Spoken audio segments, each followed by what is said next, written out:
make it up.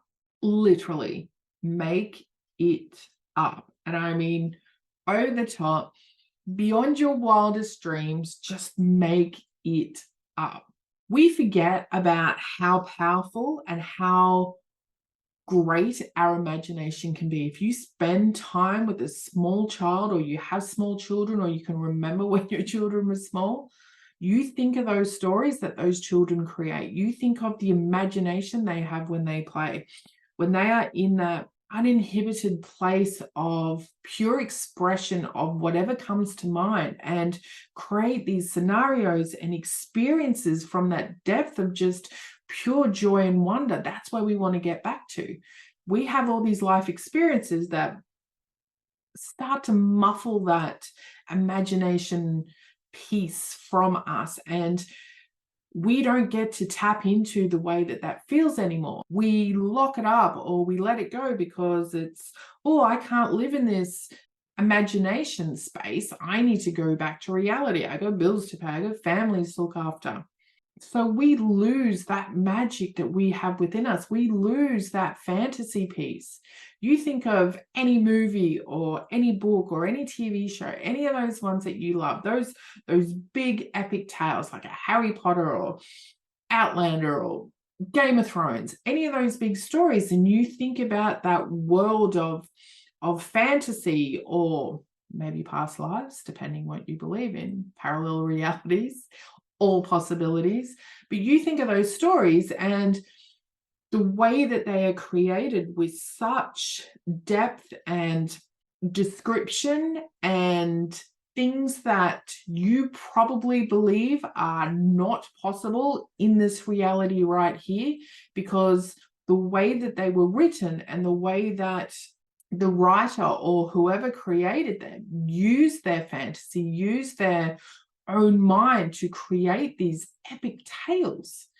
But these epic tales would take us to this place of fantasy. But if you're like me, watching any of those shows, you feel like you are in there on battlefields. You are there flying with dragons.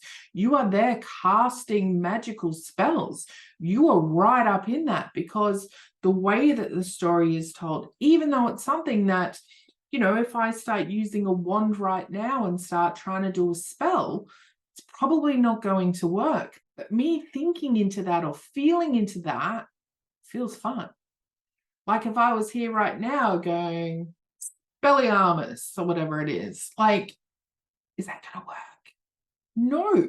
But how fun is that to think about it and believe that I do have that magical power where I can create those spells and I can do those things. So I am literally doing the things in these shows. I am believing that I can do these things. Other people may look at you and go, oh, you're crazy. It's not. We are getting into that excitement. We're just going back to like it was when we were children, thinking that we were able to achieve these things, that we could create these things within our existence. And, you know, depending on what beliefs you have and what you are holding to be true for you is different over whether you can believe you can bring these things into your reality or not. However, it is so fun to sit in those fantasies that it just creates another level of excitement and joy and wonder. And, oh my goodness, what's going to happen next? Oh my God, is this possible? And that's what we want. That's what we're aiming for. Because I looked up the word fantasy. I wanted to see what the actual description was of the word. It literally said, will never happen. And see, this is why fantasy then is so powerful. It's because we believe it won't happen. So when we're creating our desires and we're going to tell a story based on fantasy, based on as big as we can go, it's going to have such an impact on us in the way that we can feel into the power of the story, that we're not going to hold on to it as something that could happen, because we're not going to believe it is. And I'll tell you a few different stories.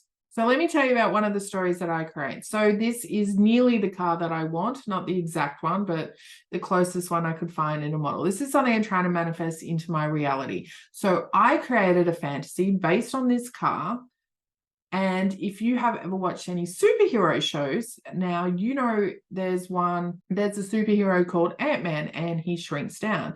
He can also get really, really, really big. So I created a fantasy where Ant-Man was holding the car this size when he was really, really little.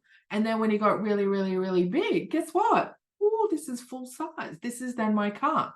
So this is a story that you can create in your mind, and obviously give it a lot more detail than what I just spoke about. But it's something that while I'm thinking about it, I go, oh, that's so exciting. Oh, imagine if that happened. Imagine if you watch this superhero holding a little toy car and it got really big, and then you got the car and you build it out into this fantasy. What are you doing? You're filling your mind with something that is exciting and fun, and something that it's beyond your human logical brain being able to think that this is a possibility, or that this is something that can really happen in your physical reality right now. So your mind just gets taken to that imaginative space. Because instead, if I just kept thinking about me walking into the shop and buying one of these, which they don't sell anymore, we no longer have dealerships for these cars, but that's something that's just going to reap a disappointment, because all you'll be thinking about is, oh, I don't have the money. Oh, can I get finance for that much money? Can I go in and get that? What if they don't have the right car? How long will that take to get in? Then I'll have to order it. Then I'll have to get insurance. Like, you'll start thinking about practical, boring things, and you lose the excitement to it. Versus if you put this with the story, if you create it with something so ridiculous and so magical, you're not going to try and block that coming into your reality. Instead, you're just creating the feeling and the emotion of what it would be like to have that car. How exciting would that be? How cool would that be if you've got Ant-Man at your door? He's just gone from little to big with the car of your dreams, saying, let's go. And you're jumping in and going for a ride. So much different to you trying to imagine you walking into the dealership trying to buy a car. Yes, it'll still be exciting. Yes, that's something you can still do.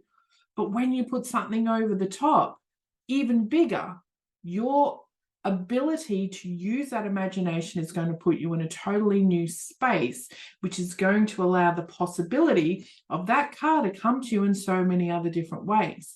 Because when you're imagining that car in only one way, of you going in and purchasing it from the car dealership, you're just giving it one way for the universe to give it to you. Boring. We want a million ways. Someone could drive up and give it to you.